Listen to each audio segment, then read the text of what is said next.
Hey everybody. Having a personal activity tracking device that we can wear on our wrist is fabulous. It's terrific and great to know how many steps we've taken, what our resting and active blood pressure or blood heart rate is. It's terrific to know how far and how much distance we've traveled. And one of these pretty popular devices is the Fitbit. I happen to be on my third one here. This is the Fitbit Surge. They now have the Ionic out now. And one thing I found through my ownership of 3 of these is the fact that it appears as if Fitbit has a manufacturing issue. I'm on the third one for the very reason that the band has some issues with blistering or bubbling. The original Fitbit I received, it didn't take very long before I started to get a bubbling in the lower band. I processed that for a warranty replacement. They let me keep the original. And the second one, well, we're looking at it right here. I then processed another warranty replacement and then got the black one I'm currently wearing. It appears as if they nipped this issue finally and that we're not experiencing that bubbling. But having done my research online, I found a wealth of complaints and commentary regarding the issues here with the band. Well, this is not a cheap device, and it really sucks if you get one of these. Receive it as a gift, buy one for yourself, or give it as a gift, and the wearer experiences this. Pretty much makes it, well, I wouldn't wear it looking like that. Fortunately, it's not difficult to go online and find replacement kits for the bands with pretty simple instructions on how to swap it out. So that's what we're going to do here. We're going to show you how to relatively quickly and relatively easily replace the lower band on the Fitbit tracker. Now the kit I received, it came with both straps, the upper and lower part, or however you want to refer to it, the buckle part and the strap part. The only part I'm going to worry about is the lower part. That's the part that's bubbled up. It also comes with a little micro Torx screwdriver here. You've got the micro Torx screws, a little Ziploc baggie. Looks like they gave 1, 2, 3, 4, 5. I guess in case I lose one. They're about the size of a, well, they're tiny. And also this kind of like a wedge or a pry or a scraping device to help separate the lower band off of the watch. So the first thing we want to do is take a look at the back. See, you have the 2 Torx screws holding each portion of the band, and we're going to unscrew the screws holding in the band or the strap that we want to get rid of. Just carefully screw it out. You don't want to strip it, but it doesn't really matter because you have the new screws. That came out. Let me go ahead and grab the other one here.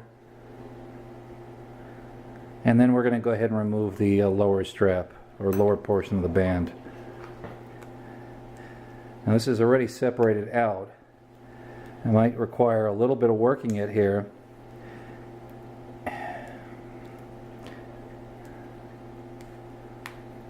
Because it also is, there's some kind of an adhesive holding this all together.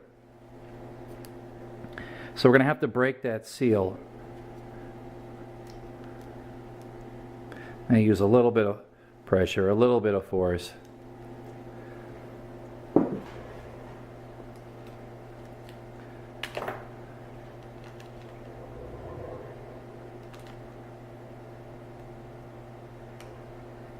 And it really doesn't matter if you damage the strap during its removal because it's simply going to be discarded and replaced. So I can actually peel it back over itself here.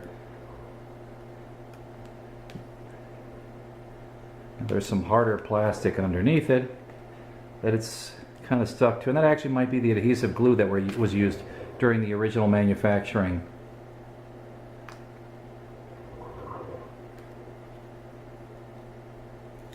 Okay, there we go. Okay, see? It's pretty much, that's what you have left. Notice you have these little ridges here, these little serrations, which is what holds the strap in place. The black tape you have here, or looks like tape, it could be double-sided tape, or it could simply be adhesive that was used during the original assembly. And you know, I can just go ahead and kind of force it off here. You see how it's coming off?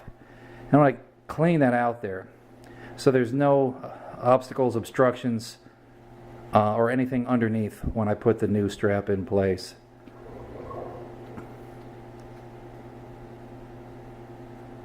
Okay. Something else I didn't mention is that you also want to make sure you have some rubber cement. Rubber cement will also be used to ensure that there's a good adhesion and a good connection when you replace the strap.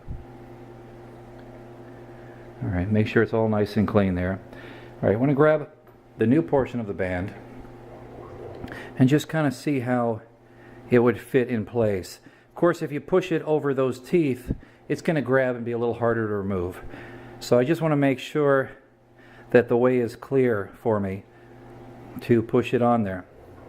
So what I'm going to do now is I'm going to go ahead and very carefully get some of this rubber cement here. This comes with a little applicator brush. And I'm going to apply some of this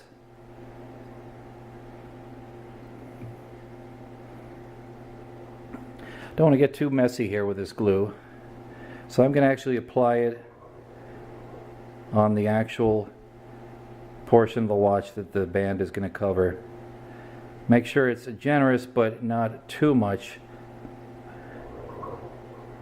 and not too heavy an application, because you don't want it to bleed out and gum up the display of the watch.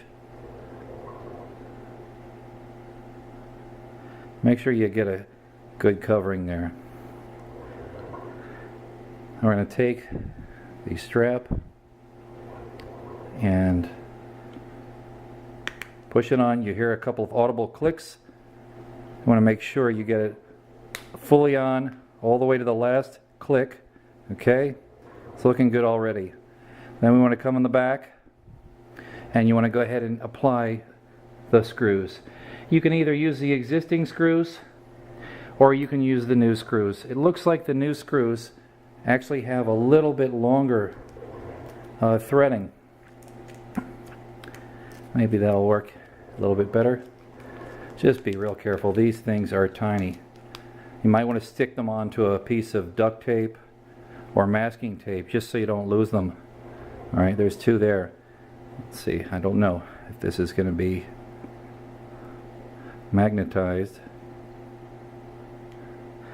And just get that screw right in its hole. And make sure you don't cross thread, and just screw it down tight. That's going to hold the band in place. Get the other screw in as well. And these are small.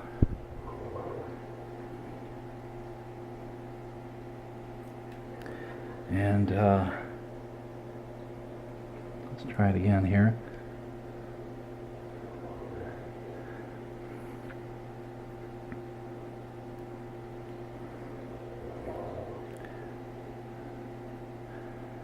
And just twist it clockwise to tighten.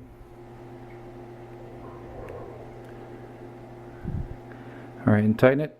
Don't over tighten it, but make sure they're adequately tight. Go back and check the original. Okay, looking good. Okay. Alright, so here you go. In case there's any glue, might just want to wipe it aside. But here you go. Here's the new strap. Looking good. Here you go. It's in place. Just give it about 24-48 hours for the contact or the rubber cement to dry. And there you go. You got a brand new, or next best thing to a brand new Fitbit. Hope this video helped. Hope you might be able to use this for yourself or share with your friends, and make use of that personal activity tracker that you might have bought for yourself or received as a gift, and get a little bit more use out of it.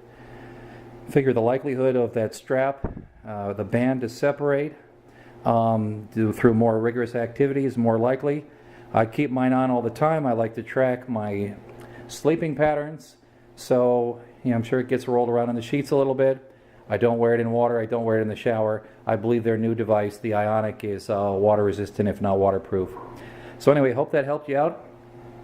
Look forward to hearing any topics you might like to see me cover in a future video. And take care and be well. Thank you.